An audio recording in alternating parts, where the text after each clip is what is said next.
ਸਿਰ ਫਿਰੇ ਬੰਦੇ, ਜਨੂਨ ਵਾਲੇ ਬੰਦੇ ਇਤਿਹਾਸ ਰਚਦੇ ਨੇ ਤੇ ਸਮਝਦਾਰ ਸਿਰਫ ਉਹਨਾਂ ਦੇ ਬਾਰੇ ਪੜ੍ਹਦੇ ਨੇ। ਆਖੋ ਧੰਨ ਗੁਰੂ ਰਾਮਦਾਸ ਜੀ, ਧੰਨ ਗੁਰੂ ਰਾਮਦਾਸ। ਹੁਣ ਤੁਸੀਂ ਸਿਆਣੇ ਬਣਨਾ ਕਿ ਆਪਣੇ ਕੰਮ ਪ੍ਰਤੀ ਜਨੂਨ ਪੈਦਾ ਕਰਨਾ। ਤੁਸੀਂ ਵੇਖੋ ਇਤਿਹਾਸ ਰਚਣਾ ਕਿ ਦੂਜਿਆਂ ਦਾ ਕੱਲਾ ਇਤਿਹਾਸ ਪੜ੍ਹਨਾ। ਸਿਰ ਫਿਰੇ ਬੰਦਿਆਂ ਦਾ ਇਤਿਹਾਸ ਬਣਦਾ ਹੈ। ਸਿਰ ਫਿਰੇ ਬੰਦਿਆਂ ਦਾ ਜਿਹੜੇ ਜਨੂਨ ਵਾਲੇ ਬੰਦੇ ਨੇ ਨਾ, ਜਨੂਨ ਵਾਲੇ ਬੰਦੇ ਇਤਿਹਾਸ ਤੇ ਉਹੀ ਰਚ ਕੇ ਜਾਂਦੇ ਨੇ। ਜਨੂਨ ਹੈ ਜਿਨ੍ਹਾਂ ਦੇ ਅੰਦਰ ਕੰਮ ਕਰਨ ਦਾ, ਅੱਗੇ ਵਧਣ ਦਾ। ਸਮਝਦਾਰ ਲੋਕ ਤੇ ਬਸ ਉਹਨਾਂ ਦੇ ਇਤਿਹਾਸ ਨੂੰ ਪੜ੍ਹ ਕੇ ਬਸ ਖੁਸ਼ ਹੁੰਦੇ ਨੇ। ਉਹਨੇ ਇਦਾਂ ਕੀਤਾ ਸੀ, ਉਹਨੇ ਇਦਾਂ ਕੀਤਾ।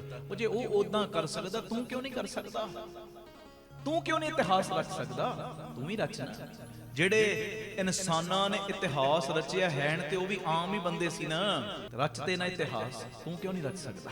ਆਖੋ ਧੰਨ ਗੁਰੂ ਰਾਮਦਾਸ ਜੀ, ਧੰਨ ਗੁਰੂ ਰਾਮਦਾਸ ਜੀ।